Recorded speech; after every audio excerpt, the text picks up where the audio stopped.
우리는 계절의 변화가 온도의 점진적인 변화로 찾아온다고 생각합니다. 1도씩 1도씩 올라가다 보면 어느 순간 살며시 겨울에서 봄이 되는 것이고, 그리고 1도씩 1도씩 내려가다 보면 우리도 모르는 사이에 가을에서 겨울로 바뀐다고 생각하는 것입니다. 그러나 계절의 변화는 그렇게 점진적으로 찾아오는 것이 아니라 어느 한 날 갑작스러운 온도의 변화로 찾아올 때가 훨씬 더 많이 있습니다. 쌀쌀하기만 했던 어느 겨울 끝자락에 느닷없이 불어온 따뜻한 바람이 봄의 시작을 알려줍니다.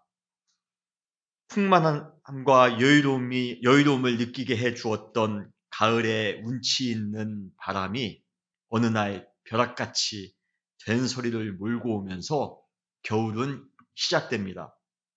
결국 계절의 변화는 서서히 진행되는 것이 아니라 어느 한 날 급격한 온도의 변화와 더불어 갑작스럽게 찾아오는 것입니다. 역사의 변화도 마찬가지입니다. 우리는 거대한 역사의 변화가 점진적인 과정을 통해 서서히 이루어진 것이라 생각합니다. 예, 물론 맞는 말입니다. 어떤 역사의 큰 변화가 이루어지기까지 수많은 변화의 동기와 희망, 노력과 희생, 도전과 투쟁이 오랜 세월 동안 변화의 에너지로 축적되어 왔다는 사실을 우리는 부인할 수 없습니다. 그러나 그러한 변화의 에너지가 축적되는 동안 그 과정 안에서 살아갔던 사람들은 사실 그 변화를 감지해내기가 어렵습니다. 오히려 시대를 완전히 뒤바꾸었던 역사의 대변혁은 갑작스러운 한 사건을 통해서 시작되는 경우가 많이 있습니다. 종교개혁이라는 일대의 사건은 1517년 10월 31일 마르틴 루터가 그 당시 교회를 비판한 95개 조의 반박문을 비텐베르크 대학교의 교회 정문에 붙이면서 시작됐습니다. 절대 왕정에서 공화정으로 바뀌었던 프랑스 혁명도 1789년 7월 14일 파리 민중들이 혁명에 필요한 무기를 탈취하기 위해 바스티유 감옥을 급습하면서 도화선이 되었습니다. 방 안에 가스가 가득 찰 때까지는 전혀 변화를 느낄 수가 없습니다. 그러나 불이 점화되는 순간 어마어마한 폭발로 주변은 삽시간에 변화될 것입니다. 계절의 변화와 역사의 변화는 항상 이러한 방식으로 우리에게 갑자기 찾아옵니다. 그리고 우리가 살고 있는 이 시대의 큰 변화도 그러한 방식으로 갑자기 우리에게 찾아올 것입니다. 우리는 지난 주간부터 우리의 모든 일상을 송두리째 바꾸어 놓은 그 큰 변화를 경험하고 있는 중입니다. 지난 주간 미국 뉴스에서 제일 많이 사용된 표현 중에 하나는 uncharted territory였습니다. 우리말로 하면 미지의 세계입니다. 미국은 현대의 문명시대 이후 한 번도 걸어본 적이 없었던 미지의 세계에 첫 발을 들여놓았다는 것입니다. 그만큼 우리 모두는 현재의 모든 상황을 심각하게 받아들이고 있습니다. 미국의 대부분의 학교는 문을 닫았고 모든 스포츠 경기는 중단되었으며 대부분의 랜드마크, 놀이동산, 공연, 컨퍼런스는 취소되었습니다. 지난 일주일 동안 주식시장은 2번이나 거래 중단, 서킷 브레이커라고 하죠. 두 번이나 거래 중단이 올 만큼 곤두박질 쳤고 심지어 미국과 역사적으로 경제적으로 운명 공동체였던 유럽과는 지금부터 한 달 동안 모든 이동이 제한되었습니다. 그리고 지난 금요일 미국 대통령은 모든 장관들과 함께 서서 국가 비상사태를 선포했습니다. 우리가 재난 영화나 전쟁 영화에서나 볼 법한 내용들이 지난 일주일 동안 우리가 살고 있는 이 시대적 공간 안에서 실제로 발생했던 것입니다. 그런데 경악할 일은 이 모든 것이 이제 겨우 시작일 뿐이라는 사실입니다. 정말 뉴스의 표현 그대로 지금 우리 모두는 미지의 세계에 첫 발을 내디딘 것입니다. 여러분, 이 변화가 실감이 나십니까? 전염병. 우리는 이 단어를 들으면 과거의 역사적인 사건들을 먼저 떠올립니다. 유럽 인구의 3분의 1이 피해를 본 흑사병과 세계대전으로 죽은 사람보다 더 많은 사망자를 내었던 스페인 독감, 찬란했던 잉카 제국을 순식간에 멸망으로 내몰았던 천연두, 역사적으로 유명한 전염병입니다. 그 당시 전염병들은 현대 세균학이 생기기 이전에 발생했기 때문에 그들은 전염의 이유도 모르고 피해를 본 경우가 대부분이었습니다. 그리고 그 당시 공중보건위생 상태도 현대 사회와는 비교할 수 없을 정도로 낙후된 수준이었기 때문에 그들은 그 엄청난 재난을 피해갈 수가 없었던 것입니다.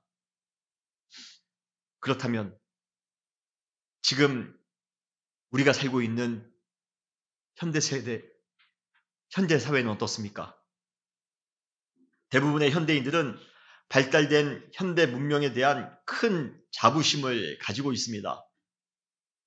세상의 수많은 질병을 하나씩 정복해가는 의학과 기술의 진보가 우리를 충분히 안전하게 보호해 줄 수 있다는 그 낙관론을 가지도록 만들어 주었습니다. 아마 역사 가운데 지금 우리만큼 죽음을 전혀 인식하지 않으면서 사는 세대도 없을 것입니다. 그래서인지 전염병은 학창시절 역사 수업에 지루하게 배웠던 비극적인 사건 정도로만 취급합니다. 그리고 우리가 전염병에 대해 한 가지 자신 있는 것이 있다면 혹시 전염병이 발생한다 할지라도 의료시설이나 위생 수준이 낮은 국가나 부족에서나 생길 것이지 그러한 전염병은 모든 분야에서 아주 최고를 달리고 있는 이 미국과는 전혀 상관이 없는 것이라고 우리는 생각할지 모릅니다. 그런데 지금 그러한 전염병이 미국의 모든 평범한 일상을 순식간에 마비시켰습니다. 우리는 이렇게 일주일 전과 완전히 다른 삶을 살아가고 있는 중입니다. 얼마 전까지만 해도 우리의 최대의 적은 테러나 자연재해 정도였습니다.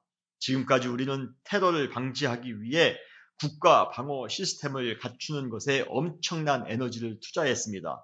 그리고 자연재해를 막기 위해 기후나 날씨를 미리 예측할 수 있는 기술과 장비를 개발하기 위해 수많은 노력을 기울였습니다. 그리고 그러한 투자와 노력은 나름대로 큰 성과를 거두었습니다. 그러나 이번 한 주간의 경험을 통해 깨달은 것이 있다면 전염병이 가져다주는 절망적인 위력이 테러나 자연재해에 비해 훨씬 더 강력하다는 것입니다. 그 이유가 무엇일까요? 그 이유는 전염병은 보이지 않는 적이기 때문에 그렇습니다. 인간은 보이는 적과 싸우는 것이 좀 더 용이합니다. 테러나 자연재해와 같이 보이는 적은 그 실체를 빨리 파악하고 그것에 따라 대응하면 됩니다. 그러나 전염병은 우리에게 전혀 보이지 않는 방법으로 접근합니다. 아무리 벽을 쌓아도 접근합니다. 아무리 좋은 무기를 만들어도 접근합니다. 그래서 우리 인간이 실질적으로 느끼는 위협은 상상을 초월합니다. 그래서인지 우리는 지난 주간 전염병의 위협 앞에 인간의 민낯, 아주 불편한 감정을 너무나도 생생하게 드러내며 살았습니다. 우리의 모습을, 우리의 감정을 너무 액면 그대로 표현하며 살았다는 것입니다. 그러한 불편한 민낯, 불편한 감정은 무엇이 있습니까? 4가지가 있습니다. 우리가 지난 주간에, 그리고 앞으로도 모릅니다. 이 불편한 감정이 언제까지 이어질지 모르겠습니다만 이 4가지 우리의 불편한 민낯은 무엇입니까? 첫 번째는 불안입니다. 보이지 않는 적은 우리의 모든 미래를 불확실하게 만들어 놓았습니다. 사실 지금까지 우리는 과학기술과 의학기술의 혁신적인 발전을 통해 충분히 미래를 예측할 수 있는 대상으로 만들어 놓았다라고 생각했습니다. 예측이 가능한 만큼 우리는 미래에 대해 자신이 있었고 심지어 우리 인간이 미래를 충분히 통제할 수 있다라는 그러한 자신감까지 가지게 되었습니다. 그러나 전염병은 우리에게서 그러한 미래에 대한 확신을 완전히 빼앗아갔습니다. 거기에 한 가지 더 우리 인간에게서 치명적인 것을 빼앗아갔는데 그것은 안전입니다. 우리는 지난 세기 동안 안전이라는 성벽을 아주 견고하게 잘 구축해 놓았습니다. 경제도, 정치도, 사회 시스템도, 복지 시스템도, 생활 환경도 우리 스스로 이제 안전하다라고 생각하며 진단했습니다. 그러나 전염병은 우리의 안전을 눈앞에서 너무도 생생하게 위협하고 있습니다. 이렇게 우리의 안전이 위협받고 우리의 미래가 불투명해진 상황에서 우리가 느끼는 감정은 불안입니다. 불안입니다. 그리고 그러한 불안감이 우리 마음 가운데 생기면 우리 인간은 매우 원초적으로 행동하며 반응합니다. 그러한 불안을 제일 생생하게 목격할 수 있었던 장소가 바로 상점입니다. 마트입니다. 월마트, 코스코, 샘스, 타겟. 어떤 일이 일어나는지 여러분 다 아시죠? 모든 대형마트에 판매된 생필품은 진열하기가 무섭게 동일합니다. 마치 광야에서 굶주린 사자들이 어렵게 만난 먹잇감을 서로 차지하기 위해 생사를 걸고 달려드는 모양새입니다. 불안한 사람들. 모든 것들이 다 불안한 사람들. 그 사람들은 불확실한 시기를 가장 안전하게 만들기 위하여 다른 사람이 구입하기 전에 내가 먼저 마트에 달려가 여러 생필품을 구입하여 미리 비축해 놓는 것밖에는 없다는 것입니다. 마트의 텅 빈 진열대는 우리의 불안한 마음을 대변해 줍니다. 저도 마트 가서 몇 개 사왔습니다. 예. 여러분도 솔직히 가서 몇 개 사오셨죠? 우리가 불안 다음으로 이어서 느끼는 또 다른 불편한 감정, 우리의 민낯이 있습니다. 바로 공포심입니다.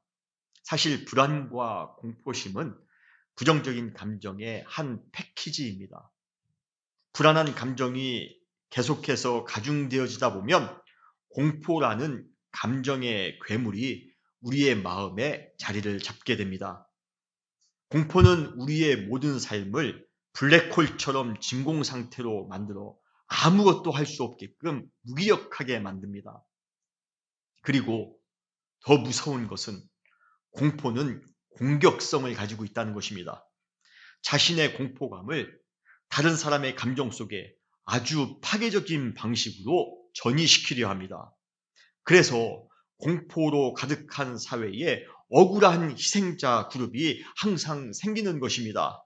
아무리 이성적이고 아무리 논리적이고 아무리 합리적인 사회라 할지라도 여러분, 미국이 지금 합리적이고 굉장히 이성적인 사회인 것처럼 보이죠? 그렇다 할지라도 전염병의 공포 앞에서 그 사회는 야만으로 변화될 수 있으며 광기로 바뀌어질 수가 있습니다. 그것이 소수민족으로 살아가는 우리들의 불안과 공포이기도 합니다. 전염병의 시대에 우리가 느끼는 세 번째 불편한 감정, 우리의 민낯은 불신과 의심입니다. 서로 믿지 못하고 서로 의심합니다. 관계의 비정상입니다. 이제 우리 주변에 가벼운 기침 환자뿐만 아니라 새롭게 만나는 모든 사람들마저 잠재적인 전염병자입니다. 어제 누가 배를 눌러서 나가보니 우리 마도와이즈 주문했던 것이 어제 한국에서 익스프레스로 온 우편 배달부가 가져다 준 그 우편이었습니다. 보통 그분이 그냥 배달만 해주시고 사인만 받고 가는데 어제 따라 저한테 이렇게 말을 많이 하시더라고요. 이런 말도 물어보시고 저런 말도 물어보시고 보통 때 같으면 우리가 스몰톡 우리가 기쁨으로 잘 하는데 어제는 그분이 한 말씀 한 말씀 할 때마다 불안한 겁니다. 불편한 겁니다. 빨리 가시지. 그리고 그분이 가자마자 제가 제일 먼저 뭐 했겠습니까? 집에 들어와 손 닦고 얼굴을 씻었습니다. 그러면서 제 마음 가운데 내가 왜 이러한 마음을 갖고 있는 것인가? 나도 모르는 사이에 나도 변화되지 않았나? 요즘 한국 사회도 그렇고 미국 사회도 그렇고 바이러스 확산을 막기 위해 사회적 거리두기, 소셜 디스턴싱이라는 그러한 것을 캠페인으로 적극 장려하고 있습니다. 물론 사회적 거리두기는 절대로 관계의 단절을 의미하는 것은 아닙니다. 어제 CNN 기사 중에서 그러한 제목이 있었습니다. 소셜 디스턴싱은 be disconnected가 being disconnected를 의미하는 것은 아니다. 관계의 단절을 의미하는 것은 아니다. 라는 그러한 기사를 제가 읽었습니다. 그럼에도 불구하고 아무래도 전염병 시기에 우리는 상대방, 특별히 낯선 사람을 더욱더 의심하며 불신할 수밖에 없는 것입니다. 그래서 우리 석준이도 어제 왔는데 지금 자가 격리 중에 있습니다. 오늘 못 오고 다음 주부터 오는 걸로. 그것이 우리의 지금의 모습입니다. 우리가 몇 주 전만 해도 새로운 사람 오면 얼마나 반갑습니까? 그런데 이제는 새로운 사람이 오면 다음에 오십시오라고 권면한다고 합니다. 전염병 시기에 우리가 느끼는 네 번째 불편한 감정, 우리의 민낯은 고독감입니다. 고독감은 관계의 불신과 의심에 대한 자연스러운 대가입니다. 전염병의 전파를 최대한 억제하면서 나를 가장 안전하게 지킬 수 있는 방법은 논리적으로 그렇지만 매우 아이러니하게 나 혼자 있는 것입니다. 나 혼자 있으면 제일 안전하겠죠. 지금 같은 시기에. 요즘 누구를 만난다는 것에 대한 두려움, 많은 사람이 모이는 곳에 가는 것에 대한 두려움, 이러한 두려움은 자신을 고립시키는 결과를 가져다 줍니다. 자기를 성찰하기 위해, 나 자신을 성찰하기 위해 그러한 의도를 가지고 자발적으로 고립하는 것이 아니라 외부적 요소로 인한 불안과 공포, 대인 기피로 인해 어쩔 수 없이 타의적으로 고립하는 것, 그 고립은 그 사람을 정서적으로 훨씬 더 치명적인 고독감에 빠뜨릴 수 있다는 것입니다. 한국은 지금 한 달 동안 활동을 못하면서 수많은 그 고독감을 갖는 사람들이 많이 생긴답니다. 그래서 많은 사람들이 지금 상담을 요청한다고 합니다. 우리 시대에 지금 이것이 우리의 불편한 감정들입니다. 불안한 마음이 있습니다. 그것이 공포로 둔갑합니다. 그러면서 불신과 의심을 싹 틔웁니다. 관계를 단절시킵니다. 그 안에서 우리는 철저한 고독감을 느끼며 살아갑니다. 여러분, 이렇게 살아가는 것이 맞는 삶입니까? 이제 시작입니다. 미국은 이제 시작입니다. 여러분, 우리 계속 이러한 감정을 가지고 살아가시렵니까? 매일 불안하게, 매일 공포를 가지며, 매일 불신하며, 매일 의심하며, 매일 나 혼자 고립된 삶을 살아가시렵니까? 만약 우리의 삶이 그러한 삶으로 계속 이어진다면 우리는 사탄이 의도하는 것을 이루어주는 꼴밖에 되지 않을 것입니다. 어쩌면 사탄이 지금 가장 그러한 감정을 가지고 살아가는 것, 그러한 민낯을 가지고 살아가는 것, 사탄이 얼마나 좋아할까요? 그렇다면 우리는 신앙인으로서 이러한 전염병의 시기에 어떻게 살아가야 됩니까? 감사하게도 주님께서 우리에게 이러한 어려움을 극복할 수 있도록 하기 위하여 주신 말씀이 있습니다. 예수님께서는 십자가에 돌아가시기 전날 밤에 우리에게 약속하신 그 말씀을 우리가 기억해야 됩니다. 그 말씀이 바로 오늘 본문입니다. 요한복음 14장 27절에 보면 평안을 너희에게 끼치노라. 곧 나의 평안을 너희에게 주노라. 내가 너희에게 주는 것은 세상이 주는 것과 같지 아니하니라. 너희는 마음에 근심하지도 말고 두려워하지도 말라. 할렐루야. 할렐루야. 혼돈의 시기, 비이성의 시기, 세상은 불안과 공포를 자극하지만 믿음의 사람들은 마음에 평안을 품으며 살아갑니다. 여러분, 그러한 평안이 여러분 마음 가운데 넘치시기를 주님의 이름으로 축원합니다. 여기에 나오는 평안이라는 단어는 사실 기독교에서만 사용하는 단어가 아니라 세상에서도 많이 사용하는 단어 중에 하나입니다. 우리한테만 좋은 것이 아니라 세상에서도 역사 가운데 참 좋은 단어 중에 하나가 이 바로 평안입니다. 예수님 당시 세속 세계에서는 이 단어가 전쟁에서 승리하고 모든 것이 안정화된 상태를 의미했다고 합니다. 그러나 예수님께서 약속하신 이 평안은 단순히 모든 위기나 위협이 다 제거된 안정된 상태를 의미하는 것은 아닙니다. 먼저 예수님께서 약속하신 이 평안은 무슨 평안입니까? 바로 나의 평안입니다. 다시 말해 예수님의 평안입니다. 여기에 나오는 소유격 조사, 무엇의가 소유격 조사입니다. 이 소유격 조사는 기원을 나타내는 기원의 의미를 가지고 있는 조사입니다. 즉 나의 평안, 예수님이 우리 가운데 나의 평안을 주신다고 말씀하셨는데 그때 나오는 이 나의 평안은 나로부터 기인된 나에게서부터 나오는 그러한 평안이라는 뜻입니다. 예수님께서 우리에게 주시겠다라고 약속하신 평안은 세상의 개념처럼 모든 위험 요소를 제거한 안전한 형태의 삶을 의미하는 것이 아니었습니다. 돈이 없으면 얼마나 위험합니까? 그래서 재물의 축복을 주심으로 우리의 위험 요소를 제거하여 안전한 삶을 주시겠다라고 그러한 삶을 살도록 하시겠다라고 평안을 주겠다라는 그러한 의미가 아니라는 것입니다. 예수님께서 우리에게 약속하신 평안은 아주 단순합니다. 예수님으로부터 기인된 오리진이 예수님인 그러한 평안인 것입니다. 외적으로 위험 요소가 있든지 아니면 그러한 요소가 완전히 제거되었든지 상관없습니다. 우리는 어떠한 상황 속에서도 예수님의 평안을 누릴 수 있어야 합니다. 예수님이 주시는 그 나의 평안을 누릴 수 있어야 됩니다. 사랑하는 성도 여러분, 어떠한 상황 속에서도 예수님의 평안을 누리며 살아가시는 여러분 되시기를 주님의 이름으로 축원합니다. 그래서 새 찬송가 413장 1절에 보면 이렇게 찬양하고 있습니다.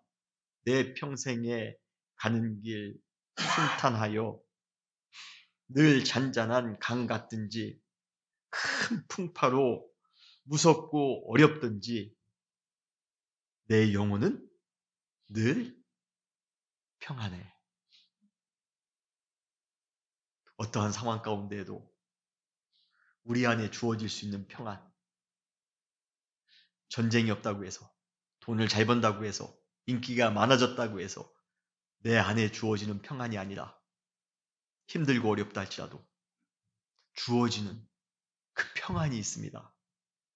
그 평안이 여러분들 마음 가운데, 여러분 영혼 가운데 충만히 거하시기를 주님의 이름으로 축원합니다. 전염병이 없어져야지만이 우리가 평안을 누릴 수 있는 것 아닙니다. 아무리 우리가 불확실한 시대를 살아간다 할지라도, 안전이 절대로 보장되지 않은 현실을 살아간다 할지라도, 죽음의 위협이 우리 앞에 항상 몰려온다 할지라도 우리는 평안을 누릴 수가 있습니다. 바로 진정한 평안의 기원 되시는 예수님을 믿으면 됩니다. 여러분, 예수 그리스도를 믿음으로 말미암아 그 주님이 주시는 그 은혜로운 평화를 여러분 매일 삶 가운데 맛보며 살아가시기를 주님의 이름으로 축원합니다. 그런데 예수님의 평안에는 한 가지 놀라운 특징이 있습니다. 그것이 무엇입니까? 바로 이 세상이 주는 것과 같지 않다는 것입니다. 한마디로 말해 무엇입니까? 예수님의 평안은 신비라는 것입니다. 우리가 예수님의 평화를 누리는데 실패하는 이유가 있습니다. 그것은 그 평안을 세상의 것에서 찾기 때문에 그렇습니다. 세상에서 얻을 수 있는 평안에 너무나도 익숙한 나머지 예수님의 평안도 세상에서 기대할 수 있는 평안과 같을 것이라 우리는 생각합니다. 그러나 여러분 절대로 그렇지 않습니다. 예수님의 평안과 세상의 평안은 질적으로 전혀 같지 않습니다. 예수님의 평안은 이 땅에 속한 것이 아니라 바로 하늘에 속한 것이기 때문에 그렇습니다. 그래서 새 찬송가 412장 후렴 부분에 보면 어떻게 찬양합니까? 평화로다. 어디에서부터 오는 평화입니까? 하늘에서 내려오네. 원어에 보면 하늘이란 표현이 아니라 하나님이란 표현을 사용하고 있습니다. 하나님으로부터 내려오네. 그 사랑의 물결이 영원토록 내 영혼을 덮으소서. 그래서 우리는 전혀 생각지도 않은 그러한 상황 속에서 예수님의 평안을 맛볼 수가 있는 것입니다. 실패와 좌절 속에서, 아픔과 고통 속에서, 전쟁과 자연재해 속에서, 심지어 전염병 속에서도 우리는 가장 신비한 방식으로 이 세상이 주는 것과 완전히 다른 종류의 예수님의 평안을 경험하게 될 수 있는 것입니다. 사랑하는 성도 여러분, 예수님만이 주실 수 있는, 이 세상이 흉내낼 수도 없는 그러한 신비한 평안을 지금 이 시기에 여러분 영혼 가운데 가득 충만히 채우며 살아가시는 여러분 되시기를 주님의 이름으로 축원합니다. 이러한 평안을 우리 삶 가운데, 특별히 척박한 삶 가운데, 이 환경 가운데, 이 현실 가운데 매일같이 누리며 살아갈 수가 있다면 얼마나 좋겠습니까? 그런데 왜 우리는 그 반대로 매일같이 두려워하며 매일같이 근심하며 불신과 의심 가운데 고독감을 느끼며 살아가십니까? 평안을 주시겠다라고 약속하신 예수님께서 그래서인지 우리에게 이렇게 권면하십니다. 너희는 마음에 근심하지도 말고 두려워하지도 말라. 불안한 시대가 우리를 근심하게 만들고 안 좋은 질병의 확산으로 공포심이 생긴다 할지라도 예수 그리스도의 평강이 우리 마음 가운데 충만히 넘친다라면 우리는 걱정하지도 않고 근심하지도 않고 두려워하지도 않고 살아갈 수 있음을 여러분 믿으시길 바랍니다. 다윗이 시편 27편 1절에 이렇게 고백하고 있습니다. 여호와는 나의 빛이요 나의 구원이시니 내가 누구를 두려워하리요. 여호와는 내 생명의 능력이시니 내가 누구를 무서워하리요.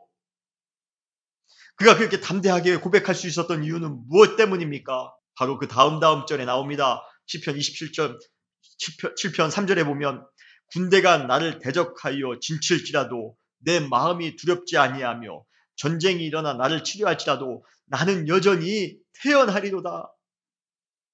다윗의 마음속에 세상이 줄 수 없는 하나님만이 주실 수 있는 그러한 평강이 가득 차 있는데 무엇이 두렵다는 것입니까? 무엇이 무섭다는 것입니까? 그가 고백하고 있는 것입니다.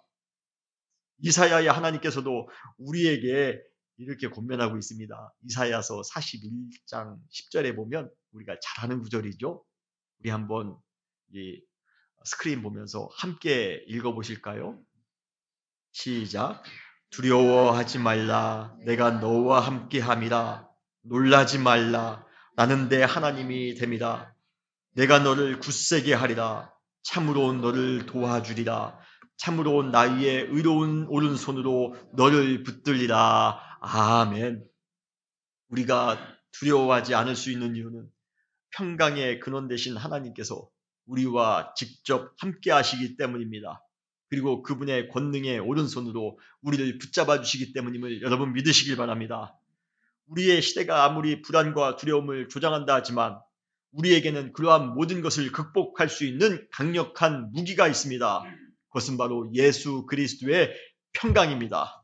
이 세상이 줄 수 없는, 이 세상이 흉내낼 수도 없는 하늘로부터 내려오는 그 신비한 평강, 그 평강이 우리의 삶의 형편이나 우리의 조건에 상관없이 이 시대의 전염병이 지금 퍼져나간다 할지라도 모든 조건과 상관없이 우리에게 주어질 줄 여러분 믿으시길 바랍니다.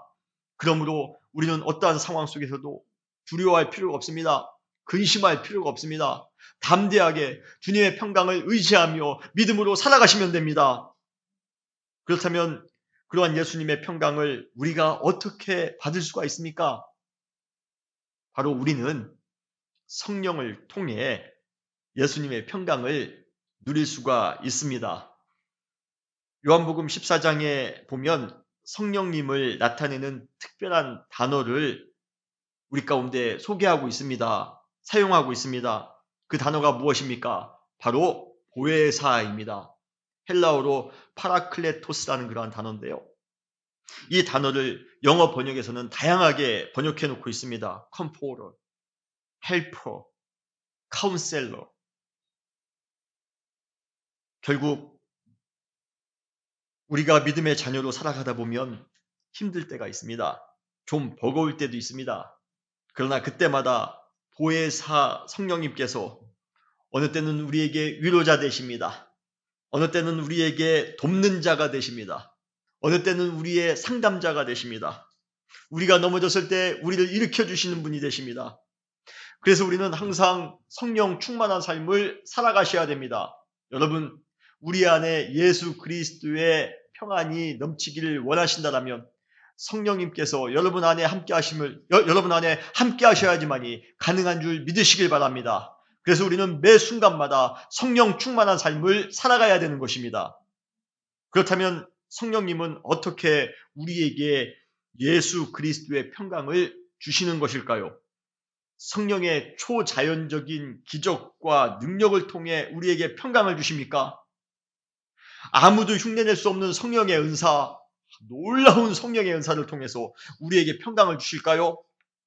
우리에게 거창한 축복, 그러한 축복을 이루어 주심으로써 우리에게 평강을 주시는 것입니까? 우리는 항상 성령님을 통해 그러한 평강을 기대합니다. 그러한 능력의 평강을 기대합니다. 그러나 놀랍게도 보혜사 성령님께서 우리에게 예수 그리스도의 평강을 전달해 주시는 방식은 예수 그리스도의 말씀을 가르쳐 주시고 생각나게 해 주심을 통해서입니다. 여러분 믿으십니까? 오늘 본문에 보면 요한복음 14장 26절에 보혜사 곧 아버지께서 내 이름으로 보내실 성령 그가 너희에게 모든 것을 가르치고 내가 너희에게 말한 모든 것을 생각나게 하시리라 라고 말씀하십니다. 결국 우리가 예수 그리스도의 신비한 평안 가운데 살기 위해서는 성령님의 도우심 가운데 예수 그리스도의 말씀에 집중하셔야 됩니다. 예수 그리스도의 말씀이 우리 가운데 넘쳐나야지만이 그때 비로소 우리는 평안할 수 있습니다. 불안과 공포의 시기, 지난주에도 그랬던 것처럼 이번 주에도 우리는 또 무슨 황당한 일을 겪게 될지 모르는 미지의 세계를 살아가셔야 됩니다.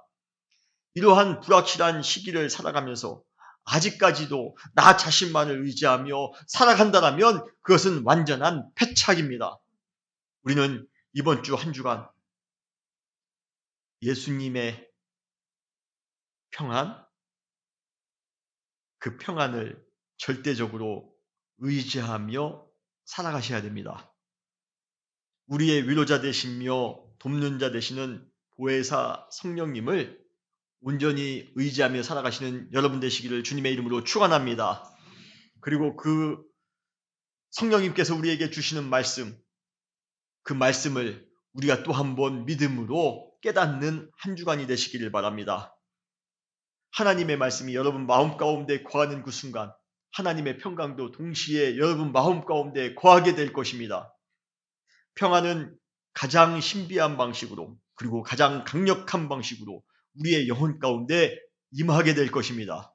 여러분 안에 있는 불안들, 공포들, 여러분 안에 있는 불신과 의심들, 여러분 안에 있는 고독감들, 예수 그리스도의 평안으로 말미암아 다 넉넉히 극복될 줄 믿습니다. 또 한 주간 승리하는 여러분 되시기를 주님의 이름으로 축원합니다. 다시 기도하시겠습니다.